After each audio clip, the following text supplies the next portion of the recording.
Ito nga pala yung version ko ng crispy pork kare-kare. Dami kasi nagre-request kaya niluto ko na. Sa kawali ilagay ang pork belly at tostaduhin ng balat nito. Pakuluan, lagyan ng bawang, paminta, dahon ng laurel at asin. Kapag kumulo na, baliktarin. Malipas ang 20 minutos kapag malambot na atin na itong hanguin. Salain ng sabaw at itabay ito. Ilaga naman natin ang sitaw, pechay at ang puso ng saging. At kapag malambot na ito, iprito naman natin ang talong. At pag naprito na, hanguin at i-marinate naman natin ang pork belly.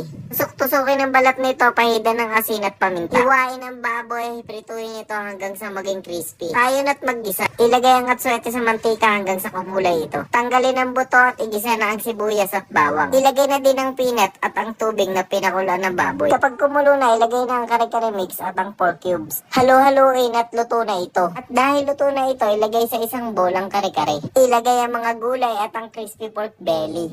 And finally, luto na ang ating